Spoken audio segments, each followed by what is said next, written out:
Hello students. So far we have discussed what is the role of government in business, what are the advantages of role of government in business. In today's video we are going to discuss about limitations or cons of such intervention. See, government intervention in business is essential to take benefits of business to the society, but too much intervention has its own limitation. So let us discuss the drawbacks of intervention of business. First is red tapeism. When the state interferes in business by enacting various laws and legislations, so these laws and legislations prescribe certain procedures and formalities which are to be fulfilled by the business, and these are monitored by government administrators. Now, these government administrators may take unreasonable time to give permissions, license, etc., and the files will not be cleared quickly, which will result in unreasonable delay, which total ups to increase in the cost of business, and it will cause unnecessary inconvenience to the business. So in short, see, when the government is passing lot of rules and regulations for setting up of business, it is natural that any business establishment which has to establish itself, it has to follow all these rules and regulations. So in the event of following these rules and regulation, we have to visit lot of government offices to get clearances, which might take lot of time. When lot of time is involved, even lot of cost is involved. So when the cost increases to businessmen, then naturally cost will increase to customers. So this is one of the major drawback of government intervention in business. Next is corruption. Now, bureaucrats and politicians, we all know that they are in position to misuse the power in their hands. So more the regulations, more are the powers in the hands of these people to sanction permits, give license, clear files. They charge fees in the form of corruption, and you know that our country is leading corrupt country in the world due to too much intervention of government in business. So it is necessary that government interferes in business, but only to a limited extent.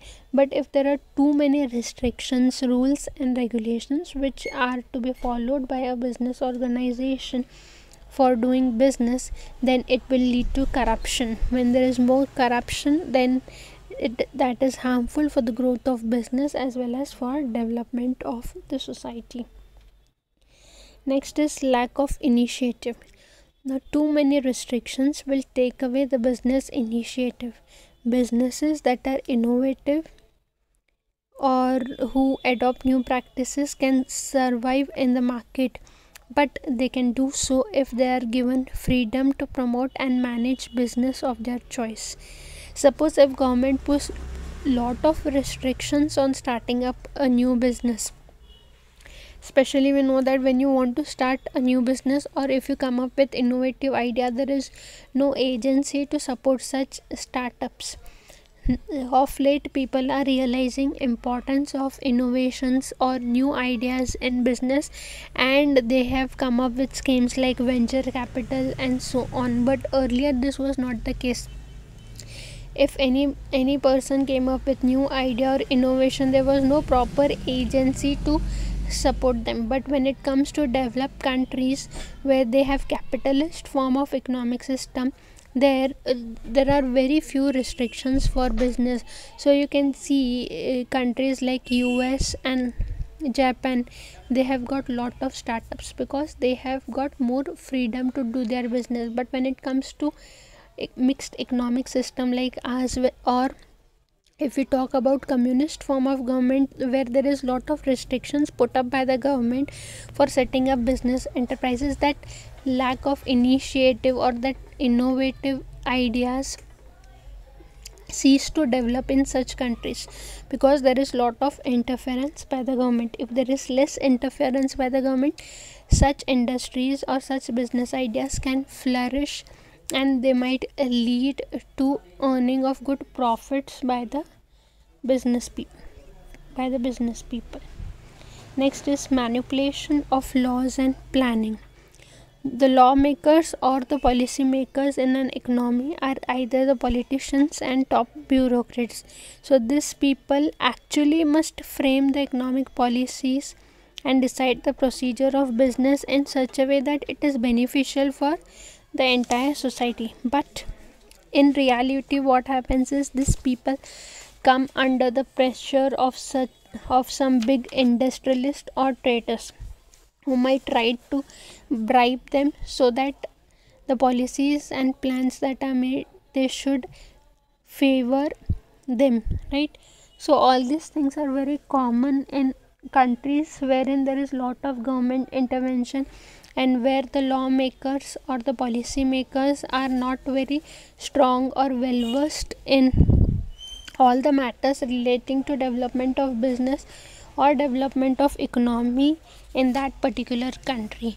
So that is again a major limitation of government intervention in business. Next is lack of coordination. When the state passes too many laws or regulations, then what happens is a businessman who wants to start up his business, he might have to follow lot of procedures to fulfill the requirements to start up a business organization. So one has to get permission and okay report from various government agencies, and each department might have its own rules, regulations and conditions. There might not be proper coordination between all these agencies, and until and unless a person gets permission from all these government establishments, he cannot start a business. Now let's take example. If a businessman wants to start a business, then he has to get a clearance from municipality, Department of Trade or Industries, finance clearance from bank, approval of tax department. Then he has to register himself under various acts, etc. So it takes too much time to get approval from all these agencies. Not just that, he has to spend a lot of money to get these permissions, which will cause a delay in implementing the project, and it might lead to increase in cost of project that he wants to start. Okay, so in our country, a single window system is missing, which can satisfy all the legal formalities at one place is not available. Now if I want to start a business, just imagine if I have to visit just one office to get all the licenses. So won't it be easy for me to start the business? But that is not the case with our country. We have to visit various different departments and places to get clearance, and then you can start the business. So this is another drawback of too much government interference in business activities. Another argument is that market knows it better. Now what does this mean? Market knows it better. There is an argument that market knows it better. It means that if the freedom is given to market will determine what kind of goods and services should be produced and distributed, because market forces will help to understand those businesses that are profitable to owners. Such units can satisfy the wants of people by delivering goods and services which are required by them. If freedom is given to market, it will help to adjust factors of demand and supply in best interest of consumers, producers and society. But if government intervenes in the market and tries to excessively control market conditions, then business organization cannot run efficiently or cannot fulfill the requirements of its customers. So that is another disadvantage. Next is wastage of resources.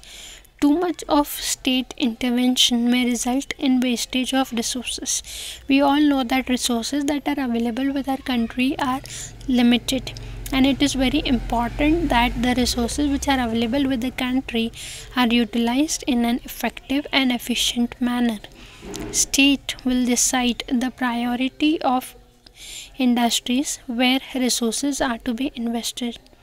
The priority or the areas of business chosen by government may not be based on market consideration. They are based on populist or political consideration. Market may not accept the products of such industries. See, now with the changing times, people want a better standard of living. They require quality goods and services. If too much support is given only for small scale industries, and if large scale industries are neglected by the government, then whatever goods and services will be produced by small scale industries will not be acceptable by all the people of the country. So it is very important that the resources which are available in the country, they are properly distributed. Okay, many public sector units in India are making losses as they are located in backward areas where adequate facilities of business are not available, and continuous loss of such units will result in wastage of resources invested in those business. Okay, so it is very important that the resources are properly allocated by the government. Too much intervention will result in wastage of resources by other industries. Next is poor planning mechanism. Planning department and machinery in government is not properly developed. Planning machinery and its implementation is in the hands of bureaucrats and other government officers. These people may not be well versed in either political or economic aspects. They are administrators, they are not expert planners. Further, the tools and resources which are available in their hands, they are limited. Due to this, planning process and implementation will not be perfect. So state intervention in business with such poor planning will not help for either growth of business or welfare of the society. So the planning mechanism of the government has to be very effective or efficient, otherwise it will not lead to desired results. So all these are the drawbacks or limitations of government intervention in business. With this, I conclude for today. Thank you.